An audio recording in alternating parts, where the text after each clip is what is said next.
បើគ្មានជំរឿស្ថាប័នការគ្រប់គ្រងហិរញ្ញវត្ថុសាធារណៈកាន់តែពិបាកហានិភ័យវិស័យហិរញ្ញវត្ថុកើនឡើងទំនុកចិត្តវិនិយោគអាចធ្លាក់ចុះលឿនពេលមានសម្ពាធស្វាគមន៍មកកាន់ The Mask ថ្ងៃនេះខ្ញុំនឹងលើកឡើងក្រោមប្រធានបទធំមួយគឺសេដ្ឋកិច្ចខ្លាំងប៉ុន្តែស្ថាប័នខ្សោយ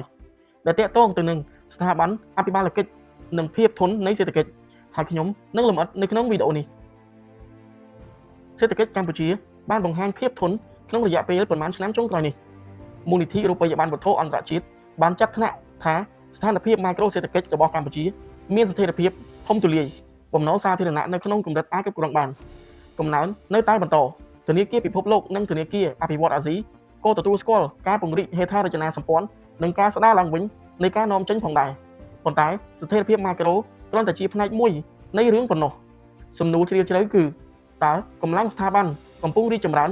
សមស្របនឹងល្បឿនកំណើនសេដ្ឋកិច្ចដែរឬទេ1ហេតុអ្វីបានជាស្ថាប័នមានសារៈសំខាន់មូលនិធិរូបិយប័ណ្ណវត្ថុអន្តរជាតិបានបញ្ជាក់ជាញឹកញាប់ថាស្ថាប័នរឹងមាំគឺជាចំណុចស្នូលសម្រាប់ការរក្សាកំណើនរយៈពេលវែង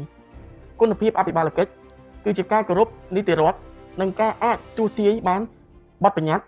ជួយកាត់បន្ថយភាពមិនពិតប្រាកដប្រជានិងពង្រឹងទំនុកចិត្តអ្នកវិនិយោគការស្រាវជ្រាវសកលរបស់ធនាគារពិភពលោកបង្ហាញថាប្រទេសដែលមានការគោរពនីតិរដ្ឋរឹងមាំអាចទាក់ទាញវិនិយោគផ្ទាល់ពីបរទេសដែលមានគុណភាពខ្ពស់និងសមត្ថភាពខ្ពស់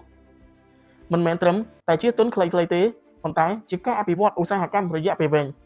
និយាយឲ្យសាមញ្ញហេដ្ឋារចនាសម្ព័ន្ធបង្កើតកំណើនស្ថាប័នការពារកំណើននោះ2អភិបាលកិច្ចនិងទំនុកចិត្តវិនិយោគការវាយតម្លៃអន្តរជាតិបង្ហាញថាកម្ពុជានៅតែប្រឈមបញ្ហារចនាសម្ព័ន្ធខ្លះៗក្នុងភាពថ្លៃថ្នូរ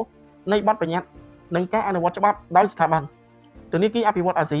បានកត់សម្គាល់ថាការកែលម្អអភិបាលកិច្ចវិស័យសាធារណៈនិងការទទួលខុសត្រូវគឺជាច្បាប់ចាំបាច់សម្រាប់ការផ្លាស់ប្ដូររបស់កម្ពុជាទៅរកស្ថានភាពប្រទេសចំណូលមធ្យមខ្ពស់ហេតុអ្វីព្រោះពេលសេដ្ឋកិច្ចរីកចម្រើនដល់កម្រិតមួយវិនិយោគមិនត្រឹមតែចាប់អារម្មណ៍លើថ្លៃពលកម្មទៀតទេប៉ុន្តែពួកគេចាប់អារម្មណ៍ទៅលើការអនុវត្តកិច្ចសន្យាភាពជឿជាក់នៃប្រព័ន្ធតុលាការភាពថេរនៃគោលនយោបាយ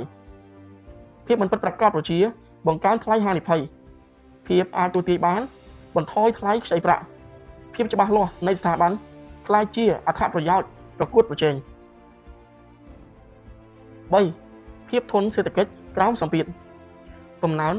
អាចមើលទៅរឹងមាំក្នុងអំឡុងពេលស្ថិរភាពប៉ុន្តែភាពធន់ត្រូវបានសាកល្បងនៅពេលមានវិបត្តិមិនថាជាផ្លូវធ្លាក់ចុះសេដ្ឋកិច្ចសកលភាពតានតឹងពាណិជ្ជកម្មឬសម្ពាធហិរញ្ញវត្ថុទេ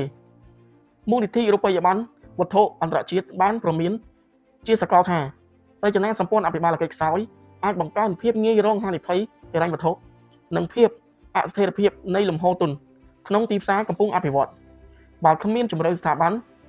ការគ្រប់គ្រងហិរញ្ញវត្ថុសាធារណៈកាន់តែពិបាក